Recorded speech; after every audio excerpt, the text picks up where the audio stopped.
ഏറ്റവും കൂടുതൽ caste discrimination ഉള്ള ഒരു സ്റ്റേറ്റ് ആയിരുന്നു ഈ തമിഴ്നാട് എന്ന് പറയുന്നത്. ഏറ്റവും കൂടുതൽ കാസ്റ്റ് ഡിസ്ക്രിമിനേഷൻ മതിൽ വരെ ഉണ്ട്. മധുരയിൽ ഊത്താപുരത് വലിയ വിവാദമായത്. പിന്നെ അത് പൊളിച്ചൂര കളഞ്ഞു. അതായത് DMK ഒക്കെ വന്ന ശേഷം പൊളിച്ചൂര കളഞ്ഞു. ഒരു ചായക്കടയിൽ പോയി കഴിഞ്ഞാൽ അപ്പർ കാസ്റ്റിന് കുടിക്കാൻ വേറെ ഗ്ലാസ്, ലോവർ കാസ്റ്റിന് കുടിക്കാൻ വേറെ ഗ്ലാസ്. ഒരു ബാർബർ ഷോപ്പിൽ അപ്പർ കാസ്റ്റിന് മാത്രം കട്ട് ചെയ്യുന്നത്, ലോവർ കാസ്റ്റിന് വേറെ മാത്രം കട്ട് ചെയ്യുന്നത്. ഇതിനൊക്കെ അറുതി, അതായത് ഇതുമായിട്ട് ഫൈറ്റ് ചെയ്തത് മുഴുവനും DMK ആണ്.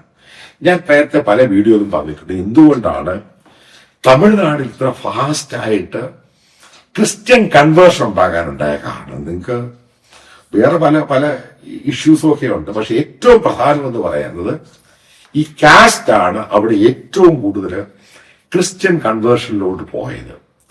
അപ്പൊ അതിന്റെ പേരിൽ ഇവരൊരു ഭയങ്കര മെജോറിറ്റി ആയിട്ട് വന്നുകൊണ്ടിരിക്കുകയാണ് ഈ കൺവേർട്ടഡ് ക്രിസ്ത്യൻ.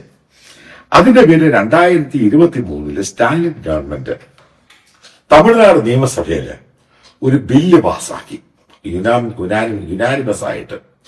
അതായത് കൺവേർട്ട് ചെയ്തു പോയ തമിഴ്നാട്ടിലെ, അതായത് ഹിന്ദുക്കൾ കൺവേർട്ട് ചെയ്ത് ക്രിസ്ത്യൻസ് ആയിട്ടുള്ള ദളിറ്റ്സിന് റിസർവേഷൻ കൊടുക്കണം അതേപോലെ തന്നെ.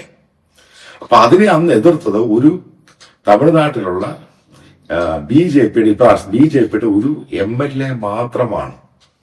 എതിർത്താലും അയാൾ അബ്സ്റ്റെയിൻ ചെയ്ത് പോവാണ്, എതിർക്കാൻ പറ്റുന്നില്ല. കാരണം ADMK അതിനെ സപ്പോർട്ട് ചെയ്യുന്നത്. അതാണ് ഞാൻ പല വീഡിയോകളിലും പറഞ്ഞത്. തമിഴ്നാടിന്റെ ജോഗ്രഫിയും ഡെമോഗ്രഫിയും അതിന്റെ പോപ്പുലേഷന്റെ ആളെടുപ്പ് മുഴുവനും മാറിക്കിടക്കുകയാണ്.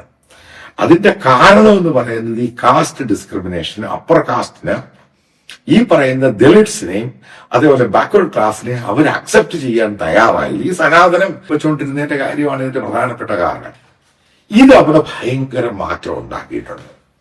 അതുകൊണ്ട് തന്നെയാണ് DMKയുടെ പല മന്ത്രിമാരും, അതായത് സ്റ്റാലിന്റെ മകനാണെങ്കിൽ ഉദയനിധി പോലും സനാതനത്തിനെതിരെ പറയുമ്പോൾ തമിഴ്നാട്ടിൽ വലിയ പോപ്പുലാരിറ്റിയാണ് കിട്ടിയത്. അതുകൊണ്ട് തന്നെയാണ് BJPക്ക് തമിഴ്നാട്ടിൽ തൊടാൻ പറ്റാത്തതിന്റെ കാര്യം.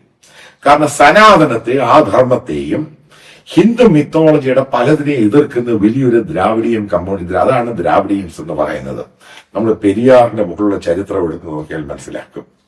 അതൊരു റവല്യൂഷണറി മൈൻഡ് ആയിരുന്നു. അതായത് ഈ കമ്മ്യൂണിസം എന്ന് പറയുന്നത് ഇന്ത്യയിൽ വേണ്ടത് ക്ലാസ് അല്ലായിരുന്നു, കാസ്റ്റ് ആയിരുന്നു എന്ന് ആദ്യം ഏറ്റവും കൂടുതൽ പറയുന്ന ആരാണ്? ഈ ദ്രാവിഡിയൻ കമ്മ്യൂണിറ്റിയാണ്. അതുകൊണ്ടാണ് തമിഴ്നാട്ടിലെ കമ്മ്യൂണിസത്തിനല്ല കൂടുതൽ വന്നത്, ഈ ദ്രാവിഡിയൻ പാർട്ടികൾക്കാണ് കൂടുതൽ അപ്പർ ഹാൻഡ് ഉണ്ടായത്. കാരണം കാസ്റ്റ് ആണ് അവിടുത്തെ ഏറ്റവും വലിയ ഇഷ്യൂ.